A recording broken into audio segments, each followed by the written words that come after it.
नमस्कार दोस्तों, हर हर महादेव, राधे राधे दोस्तों। आज की कहानी बहुत ही ज्ञानवर्धक है। अगर आपके घर में धन नहीं रुकता है तो नहाते समय औरतें ये उपाय जरूर करें, अचानक धन प्राप्ति होती है। इसके अलावा जो औरतें कपड़े खोलकर नहाती हैं, अर्थात उनके लिए भी खुशखबरी है मित्रों। एक समय शिव जी महाराज पार्वती के साथ हरिद्वार में घूम रहे थे। पार्वती जी ने देखा कि समस्त मनुष्य गंगा में नहा नहाकर हर हर गंगे कहते चले जा रहे हैं। अगर आप यह कहानी सुन रहे हैं तो पूरा सुनिएगा, क्योंकि आधा अधूरा ज्ञान सही नहीं होता। इसके अलावा है मां लक्ष्मी। जो भी भक्त हमारी इस वीडियो को लाइक करें और चैनल को सब्सक्राइब करें, उनके घर में धान की कभी कोई कमी ना रहे, उनके घर हमेशा धन से भरा रहे। दोस्तों, भगवान के नाम पर कंजूसी ना करें। सबसे पहले अपनी पूरी सच्ची श्रद्धा से कमेंट में हर हर महादेव, ओम नमः शिवाय, राधे राधे जरूर लिखें। दोस्तों, जब पार्वती जी ने देखा कि समस्त मनुष्य गंगा में नहाना कर हर हर गंगे कहते चले जा रहे हैं, परंतु सभी दुखी और परेशान हैं, तब पार्वती जी ने बड़े आश्चर्य से शिवजी से पूछा कि है महादेव, गंगा में इतनी बार स्नान करने पर भी इनके पाप और दुखों का नाश क्यों नहीं हुआ? क्या गंगा में सत्यता नहीं रही? शिवजी ने कहा, प्रिय, गंगा में तो वही समर्थ है, परंतु इन लोगों ने पाप नाशिनी गंगा में स्नान ही नहीं किया है, तब इन्हें लाभ कैसे हो? पार्वती जी ने आश्चर्य से कहा कि स्नान कैसे नहीं किया? सभी तो नहाकर जा रहे हैं, अभी तक उनका शरीर भी नहीं सूखा है। शिवजी ने कहा, ये केवल जल में डुबकी लगाकर आ रहे हैं, तुम्हें कल इसका रहस्य समझाऊंगा। दूसरे दिन बड़े जोर की बरसात होने लगी। गलियां कीचड़ से भर गईं। एक चौड़े रास्ते में एक गहरा गड्ढा था, चारों ओर कीचड़ भरा रहा था। शिवजी ने लीला से ही वृद्ध रूप धारण कर लिया और विवश की तरह गड्ढा में जाकर ऐसे पड़ गए जैसे कोई मनुष्य चलता चलता गड्ढे में गिर पड़ा हो और निकालने की चेष्टा करने पर भी ना निकल पा रहा हो। पार्वती जी को उन्होंने यह समझकर गड्ढे के पास बैठा दिया कि देखो, तुम लोगों को सुना सुना कर यूं पुकारते रहो कि मेरे वृद्ध पति गड्ढे में गिर पड़े हैं, कोई पुण्य आत्मा इन्हें निकालकर उनके प्राण बचाए और मुझ असहाय की सहायता करे। शिवजी ने यह समझा दिया कि जब कोई गड्ढे में से मुझे निकलना को तैयार हो, तब इतना और कह देना कि भाई, मेरे पति सर्वथा निष्पाप है, इन्हें वहीं छुए जो स्वयं निष्पाप हो। यदि आप निष्पाप हैं तो उनके हाथ लगाइए, नहीं तो हाथ लगाते ही आप भस्म हो जाएंगे। पार्वती जी तथास्तु कहकर गड्ढे के किनारे बैठ गई और आने जाने वालों को सुनाकर शिवजी की सिखाई हुई बात कहने लगी। गंगा में नहाकर लोगों के दल के डाल आ रहे हैं। सुंदर युक्ति को यूं बैठी देखकर क्यों के मन में पाप आया, क्यों को कुछ धर्म का भाई हुआ, कई कानून से डरे कुछ लोगों ने तो पार्वती जी को यह भी सुना दिया कि मरने दे बुद्ध को, क्यों उसके लिए रोती है। और कुछ दयाल चरित्रवान पुरुष थे, उन्होंने करुणावश उसे युक्ति के पति को निकलना चाहा, परंतु पार्वती के वचन सुनकर वह भी रुक गए। उन्होंने सोचा कि हम गंगा में नहाकर आए हैं तो क्या हुआ, पापी तो है ही, कहीं सहायता करते समय हम भस्म ना हो जाएं। इस स्त्री के कथन के अनुसार हम स्वयं भस्म ना हो जाएं। किसी का साहस नहीं हुआ। सैकड़ों आए, सैकड़ों ने पूछा और चले गए। संध्या हो चली। शिवजी ने कहा, पार्वती देख, आया कोई सच्चे हृदय से गंगा में नहाने वाला। थोड़ी देर बाद एक जवान हाथ में लौटा लिए हर हर गंगे करता हुआ निकला। पार्वती ने उसे भी वही बात कही। युवक का हृदय करुणा से भराया। उसने शिवजी को निकालने की तैयारी की। पार्वती ने रोक कर कहा कि भाई, यदि तुम सर्वथा निष्पाप नहीं होंगे तो मेरे पति को छूते ही जल जाओगे। उसने इस समय बिना किसी संकोच के दृढ़ निश्चय के साथ पार्वती से कहा कि माता, मेरे निष्पाप होने में तुझे संदेह क्यों होता है? देखते ही नहीं, मैं अभी गंगा नहाकर आया हूं। भला गंगा में गोता लगाने के बाद भी कभी पाप रहते हैं? अभी तुम्हारे पति को निकालता हूं। युवक ने लपक कर बूढ़े को ऊपर उठा लिया। शिव पार्वती ने उसे अधिकारी समझकर अपना असली स्वरूप प्रकट कर उसे दर्शन देकर कृतार्थ किया।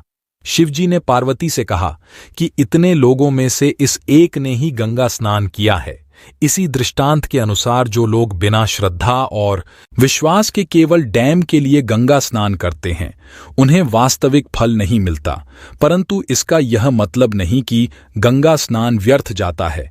गंगा स्नान का बहुत पुण्य भी है। इसके बाद शिव जी ने पार्वती जी से कहा, अब मैं आपको 12 बातें बताता हूं।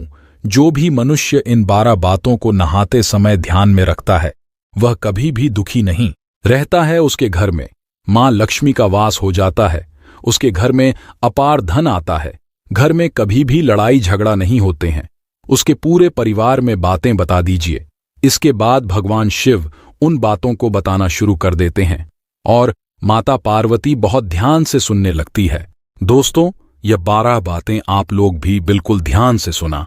इसके बाद भगवान शिव कहते हैं, प्रिय, यह 12 बातें बताने के बाद मैं आपको एक बात और बताऊंगा जो औरतों के लिए है।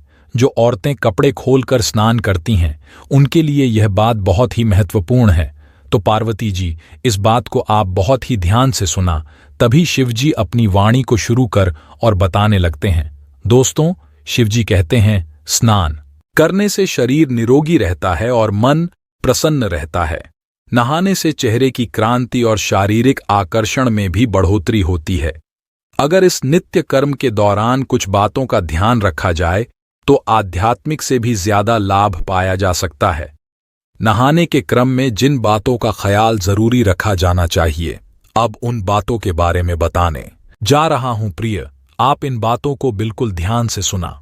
नंबर 1, स्नान करने के बाद लोग शुद्ध होकर पूजा पाठ आदि सारे काम करने के योग्य बनते हैं, इसलिए सुबह को ही स्नान कर लेना चाहिए। नंबर 2, शास्त्रों में कहा गया है कि स्नान करने से इन 10 गुना की प्राप्ति होती है। रूप, तेज, बल, पवित्रता, आयु, आरोग्य, निलोकता, तब और मेधा। नंबर 3, लक्ष्मी, धन, पुष्टिम, आरोग्य और स्वास्थ्य चाहने वालों को हर मौसम में और हर दिन स्नान करना चाहिए। नंबर 4, शास्त्रों में कहा गया है कि सुबह स्नान करने से पाप का नाश होता है और पुण्य मिलता है।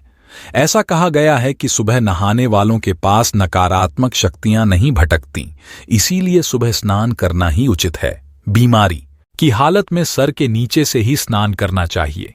गीले कपड़े से शरीर को पूछ लेना एक तरह का स्नान ही कहा गया है।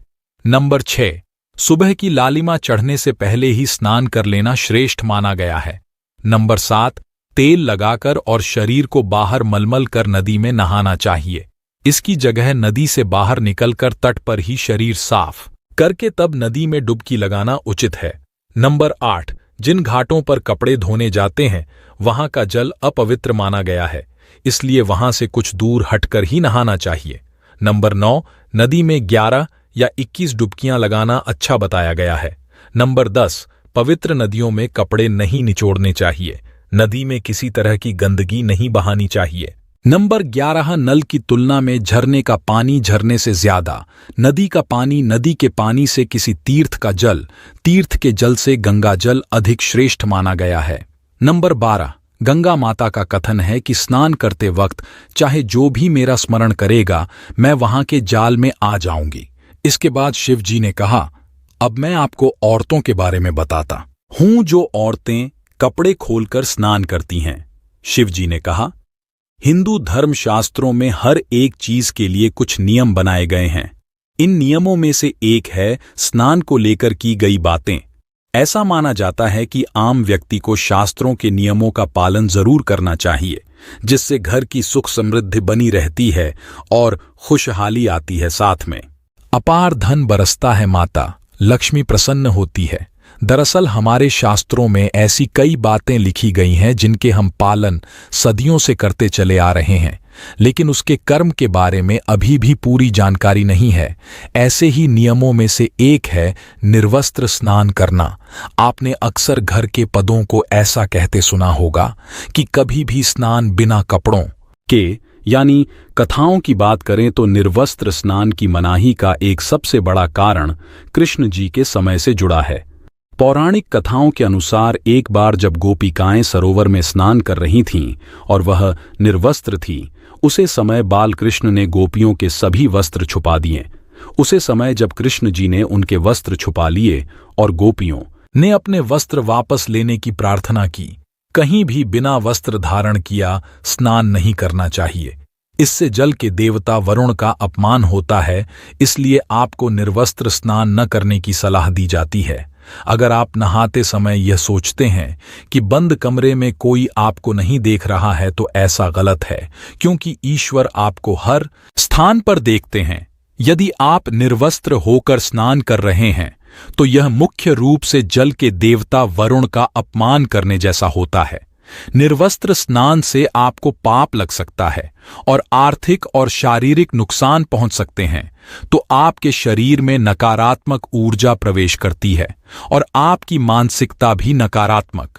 इसलिए हमेशा आपको यही सलाह दी जाती है, भले ही आप नहाते समय कोई एक कपड़ा धारण करें, बाहर निकल सकती है और इसका प्रभाव आपके शरीर के साथ मन मस्तिष्क में भी होता है।